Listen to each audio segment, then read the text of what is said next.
고전 한 권 낭송. 만무방. 김유정. 산고래. 가을은 무로 녹았다. 아름드리 노송은 삑삑히 늘어박혔다. 무거운 송락을 머리에 쓰고 건들건들. 세세히 끼인 도토리, 벗, 돌배, 가릿들은 울긋불긋. 잔디를 적시며 맑은 샘이 쫄쫄거린다. 산토끼 두 놈은 한가로이 마주 앉아 그 물을 할짝거리고 이따금 정신이 나는 듯 가랑잎은 부수수하고 떨린다. 산산한 산들바람, 귀여운 들국화는 그 품에 새뜩새뜩 넘는다. 흙내와 함께 향긋한 당김이 코를 찌른다. 요놈은 쌀이버섯, 요놈은 잎썩은 내, 또 요놈은 송이 마이너스 아니, 가시넝풀 속에 숨은 박하풀. 냄새로군. 응치리는 뒷짐을 딱 지고 어정어정 논인다. 유유히 다리를 옮겨 놓으며 이 나무 저 나무 사이로 호화든다. 코는 공중에서 벌렸다 오므렸다 연신 이러며 훅 구붓한 한 송목 밑에 이르자 그는 발을 멈춘다. 이번에는 지면에 코를 야치 갖다 대고 한 바퀴 비잉 남을 끼고 돌았다. 아하, 요놈이로군. 썩은 솔잎에 덮여 흙이 봉곳이 돋아올랐다. 그는 손가락을 꾸짖으며 정성스레 살살 헤쳐본다. 과연 귀여운 송이. 망할 녀석, 조금만 더 나오지. 그걸 뚝 따들고 뒷짐을 지고 다시 어실렁어실렁. 가끔 서나품은 터진다. 그럴 적마다 두 팔을 떡 벌리곤 먼 하늘을 바라보고 늘어지게도 기지개를 느린다. 때는 한창 바쁠 추수 때이다. 농군치고 송이 파점 나올 놈은 생겨나도 않았으리라. 하나 그는 꼭 해야만 할 일이 없었다. 싶으면 하고 말면 말고 그저 그뿐. 그러함에는 먹을 것이 덜어 있느냐면 있기는커녕 부쳐 먹을 농토조차 없는 계집도 없고 자식도 없고 방은 이때야 남의 겹방이요 잠은 새우잠이요. 하지만 오늘 아침만 해도 한 친구가 찾아와서 별을 털 텐데 일 좀 와 해달라는 걸 마다하였다. 몇 푼 바람에 그까짓 걸 누가 하느냐 보다는 송이가 좋았다. 왜냐면 이 땅 삼천리 강산에 늘려 놓인 곡식이 말짱 네 것이람. 먼저 먹는 놈이 임자 아니냐. 먹다 걸릴 만치 그토록 양식을 쌓아두고 일이 다 무슨 난장 맞을 일이람. 걸리지 않도록 먹을 궁리나 할 캐지. 하기는 그도 한 3번이나 걸려서 구매밥으로 사관을 틀었다. 나는 결국 제 밥상 위에 올라앉은 제 목도 자칫하면 먹다 걸리긴 매일 반. 올라갈수록 덤불은 우걱다. 머루며 달에, 칙, 게다 이름 모를 잡초. 이것들이 위아래로 이리저리 서리어 좀체 길을 내지 않는다. 그는 잔디길로만 돌았다. 넓적다리가 벌쭉이는 찢어진 고해자락을 아끼며 조심조심 사려듣는다. 손에는 칠구로 엮어든 7개 송이. 늙은 소나무마다 가선 둘이 번거린다. 사냥개 모양으로 코로 쿡쿡 내를 한다. 이것도 송이 같고 저것도 송이 같고 어떤 개 알짜 송이인지 분간을 모른다. 토끼똥이 소보록한데 가리피 한 입 뚝 떨어졌다. 그 잎을 살며시 들어보니 송이 대구리가 불쑥 올라왔다. 매우 큰 송이인 듯 그는 반색하여 그 앞에 무릎을 털썩 꿇었다. 그리고 그 위에 두 손을 내들며 10손가락을 다 펴들었다. 가만가만히 살살 흙을 헤쳐본다. 주먹만한 송이가 나타난다. 얘 이놈 크구나. 손바닥 위에 따 올려놓고는 한참 들여다보며 싱글벙글한다. 우중충한 구석으로 바위는 벽같이 깎아질렀다. 그 중턱을 얽어 나간 칠깁에서는 물이 쪼록쪼록 흘러내린다. 인삼이 썩어 내리는 약수라 한다. 그는 돌 위에 걸터 앉으며 또 한 번 하품을 하였다. 간밤 쓸데없는 노름에 밤을 팬 것이 몹시 나른하였다. 따사로운 햇발이 숲을 새어든다. 다람쥐가 솔방울을 떨어치며 어여쁜 할미새는 앞에서 알싱거리고 동리에서는 타작을 하느라고 와글거린다. 흥겨워 외치는 목성, 그걸 억누르고 공중에 진동하는 벼 터는 기계 소리. 맞은 쪽 산속에서 어린 목동들의 노래는 처량히 울려온다. 산속에 묻힌 마을의 전경을 멀리 바라보다가 그는 눈을 찌긋하며 다시 한번 하품을 뽐는다. 이 웬 놈의 하품일까? 생각해보니 어제 저녁부터 여태껏 창자가 골렸던 것이다. 불현듯 송이꾸러미에서 그중 크고 먹음직한 놈을 하나 뽑아들었다. 응치리는 그 송이를 물에 썩썩 부벼서는 떡 벌어진 대구리부터 걸상스레 덥석 물어떼었다. 그리고 넙죽한 입이 움찔움찔 씹는다. 혀가 녹을 듯이 만질만질하고 향기로운 그 맛. 이렇게 훌륭한 놈을 입맛만 다시고 못 먹다니 문득 옛 추억이 혀끝에 뱅뱅 돈다. 이놈을 맛보는 것도 참 근자의 일이다. 간불생심이지 어디 냄새나 똑똑히 맡아보리. 산속으로 쏘다니다 백판 못따기도 하려니와 덜어 딴다는 놈은 행여 상할까봐 손도 못대게 하고 집에 내려다 묻고 하는 것이다. 그러나 요행이 한 꾸러미 차면 금시로 장에 가져다 판다. 이틀 사흘씩 공들인 거로돼 잘하면 40전, 못 받으면 25전. 저녁거리를 기다리는 아내를 생각하며 좁쌀 서너 되를 손에 사들고 어두운 고개를 터덜터덜 올라오는 건 좋으나 이 신세를 뭐에 쓰나 하고 보면 을푼양국기가 짝이 없겠고 마이너스 이까짓 걸 못 먹어 그래 홧김에 또 한 놈을 뽑아 들고 이번엔 물에 흙도 씻을 새 없이 그대로 텁석거린다. 그러나 다른 놈들도 별 수 없으렸다. 이 산골이 송이의 본고양이로돼 아마 1년에 한 개조차 먹는 놈이 드물리라. 썩어진 두상들. 그는 폭넓은 얼굴을 일그리며 남이나 들으란 듯이 이렇게 비웃는다. 썩었다 함은 대생겼다 모멸하는 그의 언투였다. 먹다 나머지 송이 꽁댕이를 바로 자랑스러이 입에다 치뜨리곤 트림을 섞어가며 우물거린다. 송이 2개가 들어가니 이제는 더 먹을 재미가 없다. 뭔가 좀 든든한 걸 먹었으면 좋겠는데 떡, 국수, 말고기, 개고기, 돼지고기 그렇지 않으면 쇠고기냐. 아따 궁한 판이니 아무거나 있으면 속중으로 여러 가지를 먹으며 시름없이 앉았다. 그는 눈꼴이 슬그러미 돌아간다. 웬놈의 닭인지 암탉 한 마리가 조아래 무덤 앞에서 뺑뺑맨다. 골골거리며 감도는 걸 보매 아마 알자리를 보는 맥이라 그는 돌에서 궁뎅이를 들었다. 낮은 하늘로 외면하여 못 본 척하고 닭을 향하여 적현으로 널찍이 돌아내린다. 그러나 무덤까지 왔을 때 몸을 돌리며 후 이 자식이 어딜 가 후 두 팔을 벌리고 쫓아간다. 산꼭대기로 치모니 닭은 허둥지둥 갈 길을 모른다. 요리 맺긴 조리 맺긴 꼬꼬댁거리며 속만 태울 뿐. 그러나 바위 틈에 끼어 왁살스러운 그 주먹에 모가지가 둘로 나기에는 불과 몇 푼 못 걸렸다. 그는 으슥한 숲속으로 찾아들었다. 닭의 껍질을 홀랑 까고서 두 다리를 들고 찢으니 배창이 옆구리로 꿰진다. 그놈은 긁어 뽑아서 껍질과 한데 뭉치어 흙에 묻어버린다. 고기가 생기고 보니 연하여 나느니 막걸리 생각. 이걸 부글부글 끓여 놓고 한 사발떡 겨들면 똑 좋을 텐데 제기. 응치리의 고기는 어디 떨어졌는지 술집까지 못 가는 고기였다. 아무려나 고기 먹고 술 먹고 거꾸로 못 먹느냐. 그는 닭의 가슴패기를 입에 들여대고 쭉 찢어가며 먹기 시작한다. 쫄깃쫄깃한 놈이 제법 맛이 들었다. 가슴을 먹고 넓적다리, 볼깃짝을 먹고 거반 반쯤을 다 해내고 나니 어쩐지 맛이 좀 적었다. 결국 음식이란 양념을 해야 하는군. 숲을 속으로 그냥 내던지고 그는 설렁설렁 내려온다. 솔숲을 빠져 화전께로 내리려 할 때 벼랑간 등 뒤에서 여보게, 저 웅칠이 아닌가. 고개를 돌려보니 대장간 하는 성파리가 작달막한 채수에 들갑작거리며 고개를 넘어온다. 그런데 무슨 기난 일이나 있는지 불이 나게 달려들더니 자네 응곡의 논의 벼 없어진 거 아나. 응칠이는 그만 가슴이 덜컥 내려앉았다. 이 바쁜 때 농군의 몸으로 응곡에까지 일석할 놈도 없으려니와 또한 하필 절 보고 벼의 없어짐을 말하는 것이 여간 심상치 않은 일이었다. 잡담제하고 응칠이는 자넨 어째서 응곡에까지 갔던가 하고 대담스레 그 눈을 쏘아보았다. 그러나 성파리는 조금도 겁먹은 기색 없이 아 어쩌다 지났지 뭘 그래 하며 도리어 얼레발을 치고 덤비는 수작이다. 고얀 놈. 응칠이는 이때 다녀야 동물을 팔아 배를 채우고 그런 비열한 짓은 안 한다. 낯을 붉히자 눈에 불이 보이며 어쩌다 지냈다. 응칠이가 이 동리에 들어온 것은 어느덧 달이 넘었다. 인제는 물릴 때도 되었고 좀 떠보고자 생각은 간절하나 아우의 일로 말미암아 망설거리는 중이었다.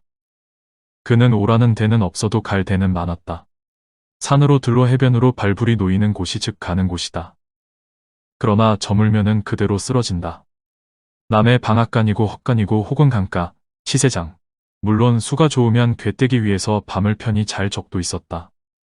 이렇게 하여 강원도 어수룩한 산골로 이리 넘고 저리 넘고 못 간 데 별로 없이 유람 겸 편답하였다. 그는 한 구석에 머물러 있음은 가슴이 답답할 만치 되우 괴로웠다. 그렇다고 응칠이가 본시 역마직성이냐 하면 그런 것도 아니다. 그도 5년 전에는 사랑하는 아내가 있었고 아들이 있었고 집도 있었고 그때야 어딜 하루라도 집을 떨어져 보았으랴. 밤마다 아내와 마주 앉으면 어찌하면 이 살림이 좀 들어 볼까 불어볼까 애간장을 태우며 갖은 궁리를 되하고 되하였다마는 별 뾰족한 수는 없었다. 농사는 열심으로 하는 것 같은데 알고 보면 남는 건 겨우 남의 빚뿐. 이러다가는 결말엔 봉변을 면치 못할 것이다. 하루는 밤이 깊어서 코를 골며 자는 아내를 깨웠다. 밖에 나아가 우리의 세간이 몇 개나 되는지 세어보라 하였다. 그리고 저는 벼 위에 먹을 갈아 찍어 들었다. 벽에 바른 신문지는 누렇게 끄을렀다. 그 위에 다 아내가 불러주는 물목대로 일일이 내려 적었다. 독이 3개, 호미가 2, 낫이 하나로부터 밥사발, 젓가락, 지피 석 단까지 그 다음에는 제가 빚을 얻어온 그 사람들의 이름을 쭉 적어 놓았다. 금액은 제각기 그 아래다 달아놓고 그 옆으론 조금 사이를 떼어 역시 조선문으로 나의 소유는 이것밖에 없노라. 나는 54원을 갚을 길이 없음에 죄진 몸이라 도망하니 그대들은 아예 싸울 게 아니겠고 서로 의논하여 억울치 않도록 분배하여 가기 바라노라 하는 의미의 성명서를 벽에 남기자 안으로 문들을 걸어 닫고 울타리 밑구멍으로 새 식구가 빠져나왔다. 이것이 응칠이가 팔자를 고치던 첫날이었다. 그들 부부는 돌아다니며 밥을 빌었다. 아내가 빌어다 남편에게, 남편이 빌어다 아내에게. 그러자 어느 날 밤 아내의 얼굴이 썩 슬픈 빛이었다. 눈보라는 살을 에인다. 다 쓰러져 가는 물방앗간 한 구석에서 섬을 두르고 어린애에게 젖을 먹이며 떨고 있더니 여보게요 하고 고개를 돌린다. 왜 하니까 그 말이 이러다간 우리도 고생일 뿐더러 첫째 어린애를 잡겠수. 그러니 서로 갈립시다 하는 것이다. 하긴 그럴 법한 말이다. 쥐뿔도 없는 것들이 붙어다닌 데짜 별수는 없다. 그보담은 서로 갈리어 제 맘대로 빌어먹는 것이 오히려 같으나리라. 그는 선뜻 응낙하였다. 아내의 말대로 개가를 해가서 젖먹이나 잘 키우고 몸성이 있으면 혹 연분이 다 다시 만날지도 모르니깐. 마지막으로 아내와 같이 땅바닥에서 나란히 누워 하룻밤을 새고 나서 날이 훤해지자 그는 툭툭 털고 일어섰다. 내 팔자란 응칠이의 팔자이겠다. 그는 버젓이 개트림으로 길을 걸어야 걸릴 것은 하나도 없다. 논 멜 걱정도, 뽀포 바칠 걱정도, 빚 갚을 걱정, 아내 걱정, 또는 굶을 걱정도. 호동그라니 털고 나서니 팔자 중에는 아주 상팔자다. 먹고만 싶으면 도야지구, 닭이구, 개구, 언제나 옆을 떠날 새 없겠지. 그리고 돈도. 그러나 주제소는 그를 노려보았다. 툭하면 오라, 가라 하는데 학질이었다. 어느 동리고 가 있다가 불행히 일만 나면 누구보다도 그부터 붙들려 간다. 왜냐면 그는 전과 사범이었다. 처음에는 도박으로, 다음엔 절도로, 또 그 다음에는 절도로. 그러나 이번 멀리 아우를 방문하면 생활이 궁하여 근대로 왔다거나 혹은 일을 해보러 온 것은 결코 아니었다. 혈족이라곤 단 하나의 동생이요. 또한 오래 못 본지라 때없이 그리웠다. 그래 모처럼 찾아온 것이 뜻밖의 덜컥 이를 만났다. 지금까지 논의 벼가 서 있다면 그것은 성한 사람의 짓이라 안 할 것이다. 응호는 응곡의 논의 벼를 여태 베지 않았다. 물론 응호가 베어야 할 것이다. 누가 듣던지 그 형 응칠이를 먼저 의심하리라. 그럼 여기에 따르는 모든 책임을 응칠이가 혼자 지지 않으면 안 될 것이다. 응호는 진실한 농군이었다. 나이 31로 무던히 철났다 하고 동리에서 쳐주는 모범 청년이었다. 그런데 벼를 베지 않는다. 남은 다들 걷어들였고 털기까지 하련만 그는 벨 생각조차 않는 것이다. 지주라든 혹은 그에게 장리를 놓은 김참판이든 뻔질 찾아와 벼를 베라 독촉하였다. 얼른 털어서 낼 건 내야지. 하면 그 대답은 계집이 죽게 됐는데 벼는 다 뭐지요 마이너스 하고 한결같이 내뱉는 소리뿐이었다.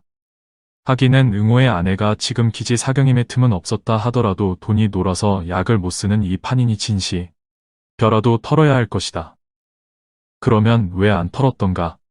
그것은 작년 응호와 같이 지주 문전에서 타작을 하던 친구라면 묻지는 않으리라. 한 해 동안 애를 졸이며 호자식 모양으로 알뜰히 가꾸던 그 벼를 거둬들이면 기쁨에 틀림없었다. 꼭두 새벽부터 앳 하며 괴로움을 모른다. 그러나 캄캄하도록 털고 나서 지주에게 도지를 제하고 장리쌀을 제하고 색초를 제하고 보니 남은 것은 등줄기를 흐르는 식은땀이 있을 따름. 그것은 슬프다 하기보다 끝없이 부끄러웠다. 같이 털어주던 동무들이 뻔히 보고 섰는데 빈 지게로 덜렁거리며 집으로 돌아오는 건 진정 열적기 짝이 없는 노릇이었다. 참다 못해 응호는 눈에 눈물이 흘렀던 것이다. 가뜩한데 엎치고 덮치더라고. 올해는 고나마 흉작이었다. 새바람과 비에 벼는 깨깨피 틀렸다.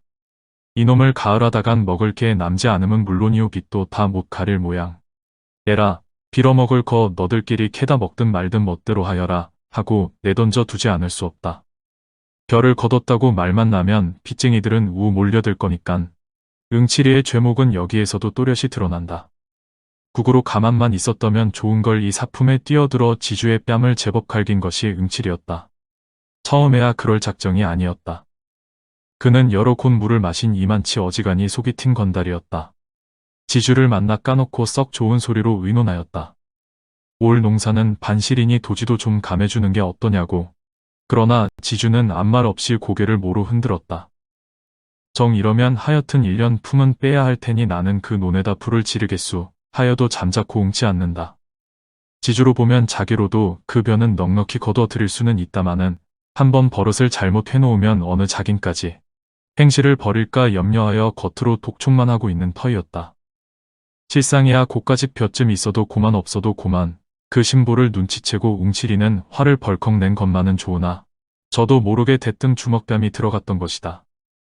이렇게 문제 중에 있는 벼인데 귀신의 노름 같은 변괴가 생겼다. 다시 말하면 벼가 없어졌다. 그것도 병들어 쓰러진 쭉정이는 제쳐놓고 무얼로 그랬는지 알장 이상만 따갔다.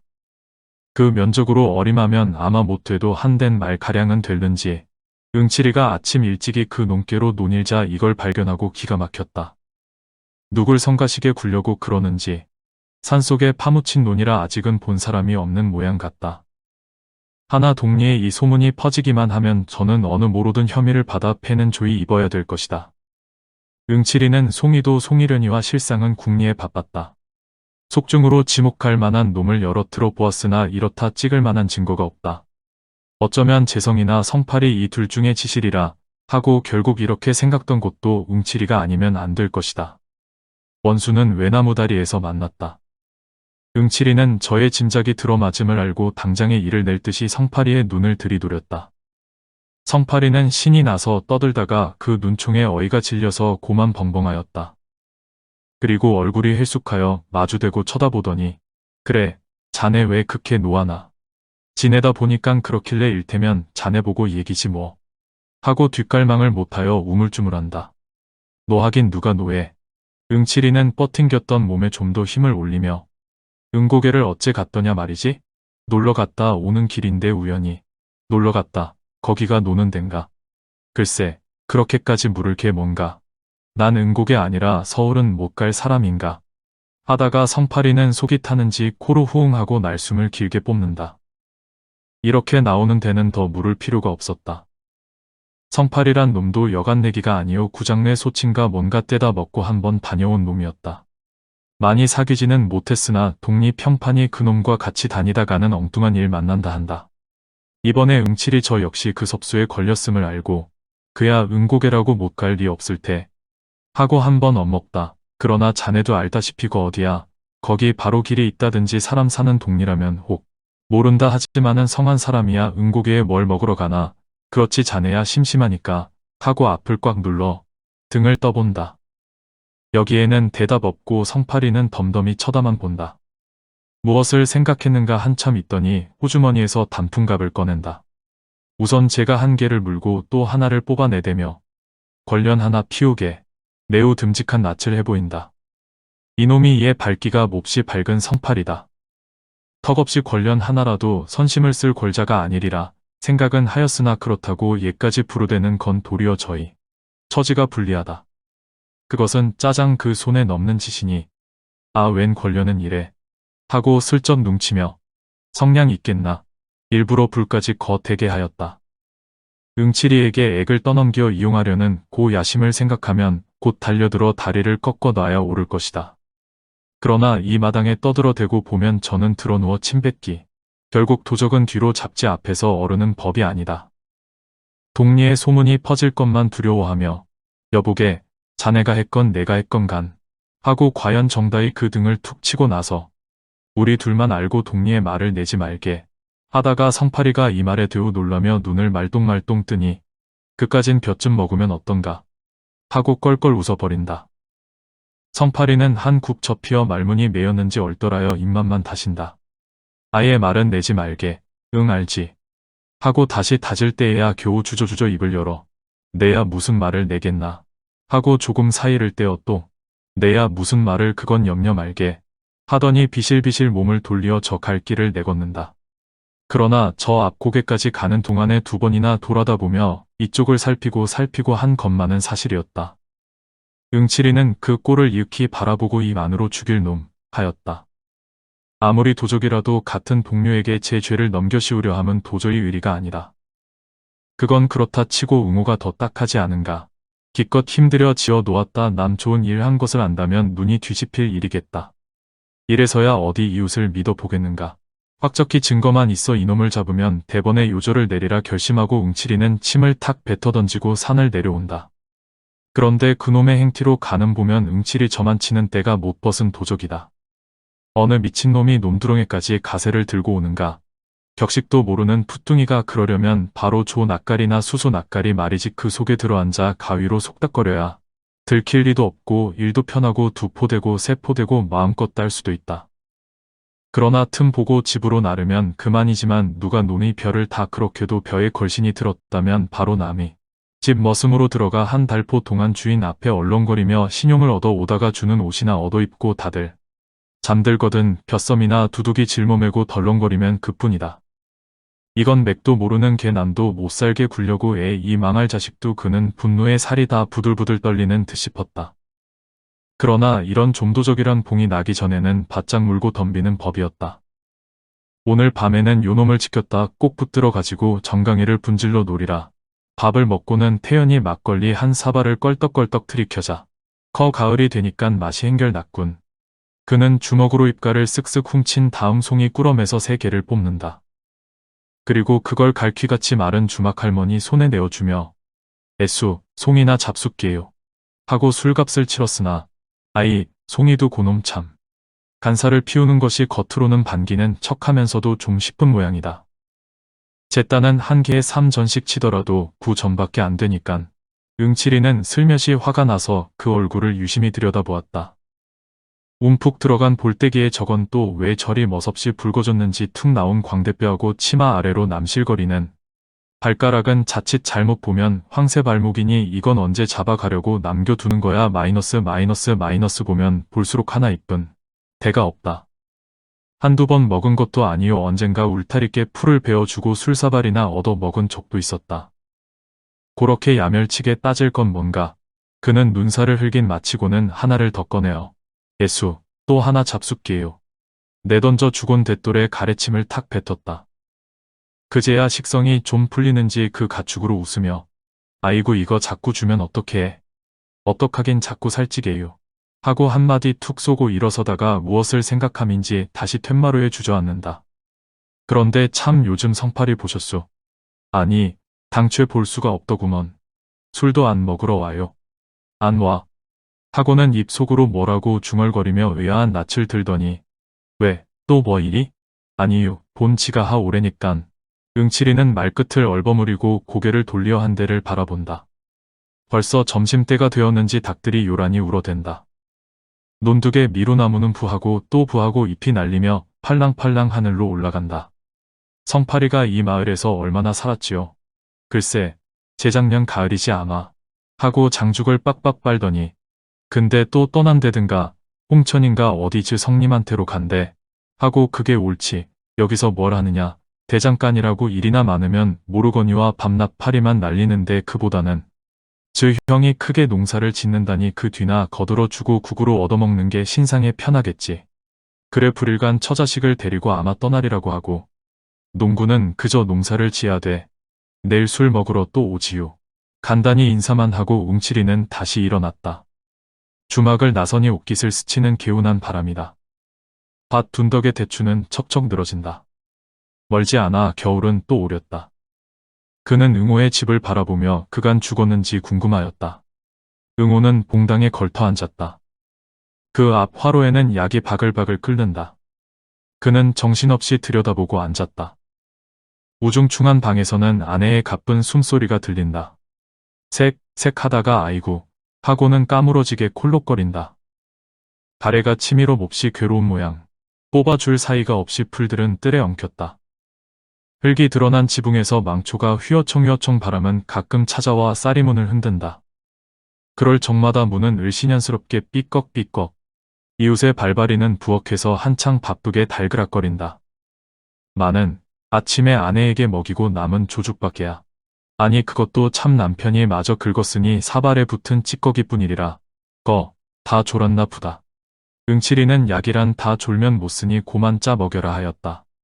약이라야 어제 저녁 울 뒤에서 옥 아들인 구렁이지만 그러나 응호는 듣고도 흘렸는지 혹은 못 들었는지 잠자코 고개도 안 든다. 옛다 송이 마시나 봐라. 하고 형이 손을 내밀재야 겨우 시선을 들었으나 술이 거나한 그 얼굴을 거북살스레 훑어본다. 그리고 송이를 고맙지 않게 받아 방에 치뜨리고는 이거나 먹어 하다가 뭐? 소리를 크게 질렀다. 그래도 잘 들리지 않으므로 뭐야 좀 똑똑히 하라니깐 하고 골피를 찌푸린다. 그러나 아내는 손짓만으로 무슨 소린지 알 수가 없다.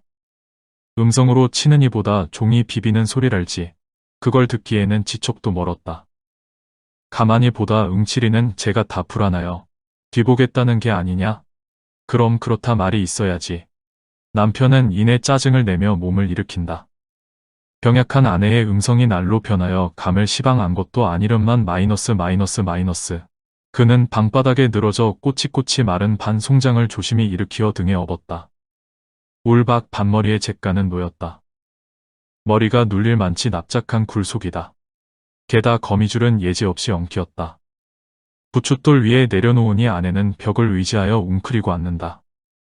그리고 남편은 눈을 멀뚱멀뚱 뜨고 지키고 섰는 것이다. 이 꼴들을 멀거니 바라보다 응칠이는 맞듣지 않게 코를 횡 풀며 입맛을 다시었다. 응호의 짓이 어리석고 우라가 터져서이다. 요즘 응호가 형에게 잘 말도 않고 왜 엇딱비딱 하는지 그 속은 응칠이도 모르는 바 아닐 것이다. 응호가 이 아내를 찾아올 때 꼭 3년간을 머슴을 살았다. 그처럼 먹고 싶던 술 한 잔 못 먹었고 그처럼 침을 삼키던 그 개고기 한 매 물론 못 샀다. 그리고 사경을 받는 대로 꼭꼭 장리를 놓았으니 후일선체로 썼던 것이다. 이렇게까지 근사를 모아 얻은 계집이련만 단 2해가 못 가서 이 꼴이 되고 말았다. 그러나 이 병이 무슨 병인지 도시 모른다. 의원에게 한 번이라도 변변히 뵈본 적이 없다. 꼭 안다는 사람의 말인즉 뇌점이니 어렵다 하였다. 돈만 있으면야 뇌점이고 연병이고 알바가 못 될 거로되 사날 전 거리로 쫓아나오며 성님 하고 팔을 칠 적에는 응호도 어지간히 급한 모양이었다. 왜? 응칠이가 몸을 돌리니 허둥지둥 그 말이 이제는 별도리가 없다. 있다면 꼭 한 가지가 남았으니 그것은 엊그저께 산신을 부리는 노인이 이 마을에 오지 않았는가. 그 노인이 응호를 특히 동정하여 15원만 들여 산치성을 올리면 씻은 듯이 낫게 해주리라는데 성님은 언제나 돈 만들 수 있지요. 안 된다. 치성 들여 날 병이 안 낫겠니 하여 여전히 딱 대고 그러게 내 뭐래든 예전에 계집 다 내버리고 날 따라 나서랬지 하고 그래 농군의 살림이란 제 목맥이라지. 그러나 아우가 아무 말 없이 몸을 획 돌리어 집으로 들어갈 제 응칠이는 속으로 또 괜한 소리를 했구나 하였다. 응호는 도로 아내를 얻어 방에 뉘었다. 약은 다 졸았다. 불이 삭기 전짜야 할 것이다. 식기를 기다려 약사발을 입에 대어주니 아내는 군말 없이 그 구렁이 물을 껄덕껄덕 들이마신다.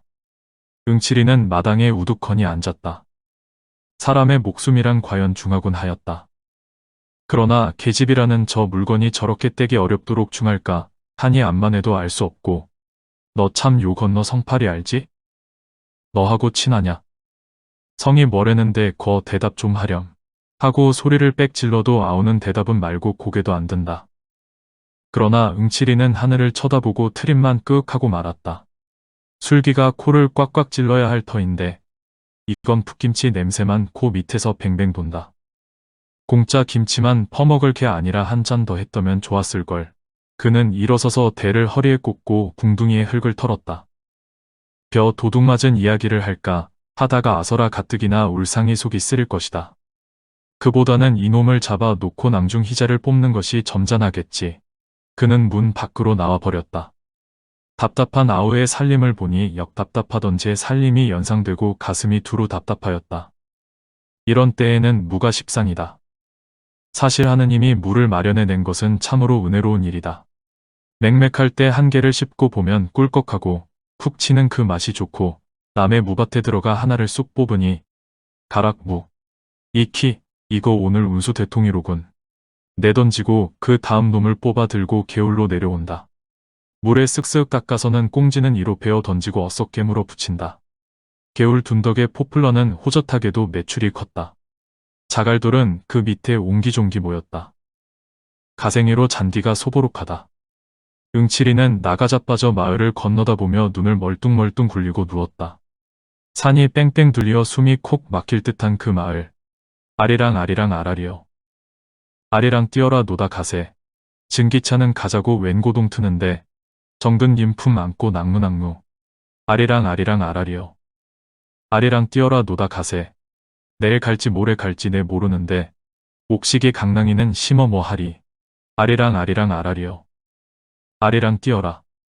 그는 콧노래로 이렇게 흥얼거리다 갑작스레 강릉이 그리웠다. 펄펄 뛰는 생선이 좋고 아침 햇살이 비끼어 힘차게 출렁거리는 그 물결이 좋고 이까짓 둠 구석에서 쪼들리는 대단히. 그래도 지이 딴엔 무어 농사 좀 지었답시고 악을 복복 쓰며 잘도 떠들어댄다. 하지만 그런 중에도 어디인가 형언치 못할 쓸쓸함이 떠돌지 않는 것도 아니다. 30여 년 전 술을 빚어놓고 쇠를 울리고 흥에 질려 어깨춤을 덩실거리고 이러던 가을과는 저 딴 쪽이다. 가을이 오면 기쁨에 넘쳐야 될 시골이 점점 살기만 뛰어오면 웬일인고. 이렇게 보면 재작년 가을 어느 밤 산중에서 낫으로 사람을 찍어 죽인 강도가 문득 머리에 떠오른다. 장을 보고 오는 농군을 농군이 죽였다. 그것도 만이나 되었으면 모르되 빼앗은 것이 한껏 동전 내 잎에 수수 7돼 게다가 흔적이 탄로날까 하여 낫으로 그 얼굴에 껍질을 벗기고 조깃대강이 이기듯 끔찍하게 남기고 조긴 망난이다. 흉악한 자식, 그 알량한 돈 사전에 나 같으면 가여워 덧돈을 주고라도 왔으리라. 이번 놈은 그 따위 깍딱이나 안 읽는지 할 때 찬 김과 아울러 치미는 소름의 머리끝이 다 쭈뼛하였다. 그간 아우의 농사를 대신 돌봐주기에 이럭저럭 날이 늦었다. 오늘 밤에는 이놈을 다리를 꺾어 놓고 내일쯤은 봐서 설렁설렁 뜨는 것이 옳은 일이겠다. 이 산을 넘을까 저 산을 넘을까 주저거리며 속으로 점을 치다가 슬그머니 코를 골아 올린다. 밤이 내리니 만물은 고요히 잠이 든다. 검푸른 하늘에 산봉우리는 울퉁불퉁 물결을 치고 흐릿한 눈으로 별은 떴다. 그러다 구름대가 몰려닥치면 깜깜한 절벽이 된다. 또한 마을 한복판에는 거친 바람이 오락가락 쓸쓸히 둥글고 이따금 코를 찌르는 후련한 산사 내음새. 북쪽 산밑 미루나무에 쌓여 주막이 있는데 유달리 불이 반짝인다. 노새, 노새, 젊어서 놀아. 노랫소리는 나직나직한 산이 흘러온다. 아마 별을 뒷심대고 외상이리라. 응칠이는 잠자코 벌떡 일어나 바깥으로 나섰다. 그리고 다 나와서야 그 집 친구에게 눈치를 안 채이도록 내 잠깐 다녀옴세. 어딜 가나. 친구는 웬 영문을 몰라서 뻔히 쳐다보다 밤이 이렇게 늦었으니 나갈 생각 말고 어여 이리 들어와 자라 하였다. 기껏 둘이 앉아서 개코지코 떠들다가 갑자기 일어서니까 꽤 이상한 모양이었다. 건너마을 가 담배 한 봉 사올라구. 담배 여기 있는데 또 사 뭐하나. 친구는 호주머니에서 굳이 연봉을 꺼내어 손에 들어 보이더니 이리 들어와 섬이나 좀 쳐주게. 아참, 깜빡. 하고 웅칠이는 미안스러운 낯으로 뒤통수를 극적극적한다. 하기는 섬을 좀 쳐달라고 며칠째 당부하는 걸 노름에 몸이 팔려 그만 잊고 했던 것이다. 먹고 자고 이렇게 신세를 지면서 이건 썩 안 됐다 생각은 했지만 내 곧 다녀올 걸 뭐. 어정쩡하게 한마디 남기곤 그 집을 뒤에 남긴다. 그러나 이 친구는 그럼 곧 다녀오게 하고 때를 제치는 법은 없었다. 언제나 열같이 그럼 잘 다녀오게. 이렇게 그 신상만 편하기를 비는 것이다. 응칠이는 모든 사람이 저에게 그 어떤 경애를 갖고 대하는 것을 가끔 느끼고 어깨가 으쓱거린다. 백판 모르는 사람도 데리고 앉아서 몇 번 말만 좀 하면 대뜸 구부러진다.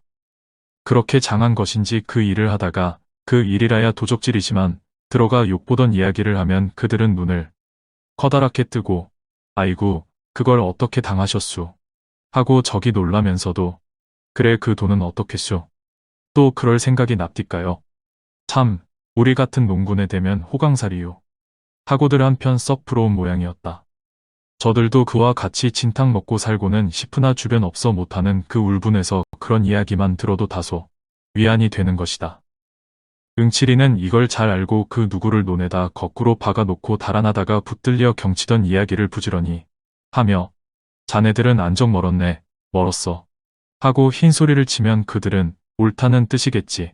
묵묵히 고개만 껐덕껐덕하며 속없이 술을 사주고 담배를 사주고 하는 것이다. 그런데 이번 별을 훔쳐간 놈은 응칠이를 마구 넘보는 모양 같다. 이렇게 생각하면 응칠이는 더욱 괘씸하였다. 그는 물풀에 몽둥이를 벗삼아 논두끼를 질러서 산으로 올라간다. 이슥한 금음칠야. 길은 어둡고 흐릿한 언저리만 눈앞에 아물거린다. 그 놈까지 칠 마장은 느긋하리라. 이 마을을 벗어나는 어귀의 고개 하나를 넘는다. 또 하나를 넘는다. 그러면 그 다음 고개와 고개 사이에 수목이 울창한 산중턱을 비교대고 면 마지기의 논이 놓였다. 응호의 논은 그 중에 하나이었다. 길에서 썩 들어앉은 곳이라 잘 뵈도 않는다. 동리에 그런 소문이 안 났을 때에는 천행으로 본 놈이 없을 것이나 반드시 성파리의 성행임에는 응칠이는 공동묘지의 첫 고개를 넘었다. 그리고 다음 고개의 마루턱을 올라섰을 때 다리가 주춤하였다. 저 왼편 높은 산고랑에서 불이 반짝하다 꺼진다. 짐승불로는 너무 흐리고 이놈들이 또 왔군. 그는 가던 길을 옆으로 세웠다. 더듬더듬 나뭇가지를 짚으며 큰 산으로 올라간다. 바위는 미끄러 내리며 발등을 찢는다. 딸기 가시의 종아리는 따갑고 엉금엉금 기어서 바위를 끼고 감돈다. 산, 거반 꼭대기에 바위와 바위가 어깨를 겹고 움쑥 들어간 굴이 있다. 풀들은 뻗치어 굴문을 막는다. 그 속에 돌아앉아서 다섯 놈이 머리를 맞대고 수군거린다. 불빛이 셀까 염려다. 난포불을 얕이 달아 놓고 몸들을 바싹바싹 여미어 가리운다. 어서 후딱후딱 쳐. 갑갑해서 원. 이번엔 누가 빠지나. 이 사람이지 뭘 그래. 다시 섞어. 어서 이 따위 수작이야. 하고 한 놈이 골을 내고 화투를 빼앗아 제 손으로 섞다가 깜짝 놀란다. 그리고 버썩 대드는 응칠이를 벙벙이 쳐다보며 얼뚤한다. 그들은 응칠이가 오는 것을 완고척이 싫어하는 눈치였다. 이런 애송이 노름판인데 응칠이를 들였다가는 맥을 못 쓸 것이다. 속으로는 되웃거렸지만은 그렇다고 응칠이의 비위를 건드림은 더욱 좋지 못하므로 응칠인가 어서 들어오게 하고 선웃음을 치는 놈에 난 올 듯하기에 자넬 기다렸지 하며 어수대는 놈. 하여튼 한 캐 떠보세. 이놈들은 손을 잡아들이며 썩들 환영이었다. 응칠이는 그 속으로 들어서며 무서운 눈으로 좌중을 한번 훑어보았다. 그런데 재성이도 그 틈에 끼어 있는 것이 아닌가. 사날 전만 해도 응칠이더러 먹을 양식이 없으니 돈 좀 취하라던 놈이 의심이 부쩍 일었다. 도둑이란 흔히 이런 노름판에서 씨가 퍼진다. 그 옆으로 기호도 앉았다. 이놈은 며칠 전 제 계집을 팔았다. 그 돈으로 영동 가서 장사를 하겠다던 놈이 노름을 왔다. 객간 주제에 딸 듯 싶은가. 하나는 용구. 농사엔 힘 안 쓰고 노름에 몸이 달았다. 시키는 부역도 안 나온다고 동리에서 손돌을 맞을 놈이다. 그리고 남의 집 머슴 녀석. 뽐을 내고 멋없이 점잔을 피우는 중늙은이 상투쟁이. 이 물건은 어서 날아왔는지 보지도 못하던 놈이다. 채 이것들이 뭘 한다구. 응칠이는 기호의 등을 꾹 찔러 가지고 밖으로 나왔다. 외딴 곳으로 데리고 와서 자네 돈 좀 없겠나 하고 돌아서다가 웬걸 돈이 어디. 눈치만 남고 어름어름하니 아내와 갈렸다지. 그 돈 다 뭐 했나. 이 사람아 빚 갚았지. 기호는 눈을 내리깔며 매우 거북한 모양이다. 오른편 엄지로 한 코를 막고 흥하고 내뽑더니 이번 빚에 졸려 죽을 뻔했네 하고 묻지 않는 발뺌까지 얹어서 설대로 등어리를 급죽급죽한다. 그러나 응칠이는 속으로 이놈 하였다. 응칠이는 실눈을 뜨고 기호를 유심히 쏘아주었더니 꼭 4원 남았네 하고 선뜻 알리고 빚 갚고 못하고 흐지부지 녹았어. 어색하게도 혼자말로 우물쭈물 웃어버린다. 응칠이는 퉁명스러이 나 이 원만 최게 하고 손을 내대다 그래도 잘 듣지 않음에 따서 둘이 노물 테야 누가 떼먹나 하고 소리가 한번 빽 아니 나올 수 없다. 이 말에야 기호도 비로소 안심한 듯 저고리섭을 쳐들고 훔척거리다 쭈삣쭈삣 꺼내 놓는다. 따는 응치리의 솜씨면 낙자는 없을 것이다. 서로 재간이 모자라 잃는다면 우격이라도 도로 몰아갈 테니깐 나도 한 캐 떠보세. 응치리는 우죄스레 굴로 기어든다.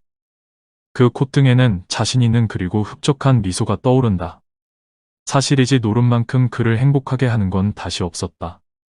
슬프다가도 화투나 투전장을 손에 들면 공연스레 어깨가 으쓱거리고 아무리 일이 바빠도 노름판은 옆에 못 두고 지난다. 그는 이놈 저놈의 눈치를 슬쩍 한번 훑고 두 패로 너누지? 응치리는 재성이와 용구를 데리고 한 옆으로 비켜 앉았다. 그리고 신바람이 나서 화투를 섞다가 손을 딱 짚으며 튀전이래지 이깟 화투는 하튼 뭘 할 텐가 녹비킨가 켤 텐가 약단이나 그저 보지. 사방은 매섭게 조용하였다. 바위 위에서 혹바람에 모래 구르는 소리뿐이다 어쩌다. 애따 봐라. 하고 화투짝이 쩔꺽 한다. 그리곤 다시 쥐죽은 듯 잠잠하다. 그들은 이옥에 몸이 달아서 이야기고 뭐고 할 여지가 없다. 행여 속지나 않는가 하여 눈들이 빨개서 서로 독을 올린다. 어떤 놈이 뜯는 놈이고 어떤 놈이 뜯기는 놈인지 영문 모른다. 응치리가 한 장을 내던지고 명월 공산을 보기 좋게 떡 젖혀 놓으니 이거 왜 숫자질이야. 용구는 고를 벌컥 내며 쳐다본다. 뭐가? 뭐라니? 아, 이 공산 자네 밑에서 빼내지 않았나? 봤으면 고만이지 그렇게 노할 건 또 뭔가. 응치리는 어설피 입맛을 쩍쩍 다시다. 그럼 이번엔 파토지? 하고 손에 화투를 땅에 내던지며 껄껄 웃어버린다. 이때 한 옆에서 벼랑간 이 자식 죽인가? 악을 쓰는 것이니 모두들 놀라며 시선을 몬다. 머슴이 마주 앉은 상투의 뺨을 갈겼다. 말인즉 매조 5끝을 엎어쳤다고. 하나 정말은 돈을 잃은 것이 분한 것이다. 이 돈이 무슨 돈이냐 하면 1년 품을 판 피 묻은 사경이다. 이런 돈을 송두리 먹히다니. 이 자식, 너는 야마식군이지 돈 내라. 멱살을 훔켜잡고 다시 2번을 때린다. 이놈이 왜 이러누. 어른을 몰라보고. 상투는 책상 다리를 잡숫고 허리를 쓱 펴더니 점잖이 호령한다. 자식벌 되는 놈에게 뺨을 맞는 건 말이 좀 덜 된다. 약이 올라서 곧 이를 칠 듯이 엉덩이를 번쩍 들었으나 그러나 그대로 주저앉도 말았다. 악에 바짝 받친 놈을 건드렸다가는 결국 이쪽이 손해다. 더럽단 듯이 허 웃고 버릇 없는 놈 다 받고 하고 꾸짖은 것은 잘 됐으나 기어이 어이쿠 하고 그 자리에 푹 엎으러진다. 이마가 터져서 피가 흘렀다. 어느 틈엔가 돌멩이가 날아와 이마에 가죽을 터친 것이다. 응치리는 싱글거리며 굴을 나섰다. 공연스레 쑥스럽게 일이나 벌어지면 성가신 노릇이다. 그리고 돈 100이나 될 줄 알았더니 다 봐야 한 40원 될까 말까. 그걸 바라고 어느 놈이 앉았는가. 그가 딴 것은 본밑을 알라 9원 하고 80전이다.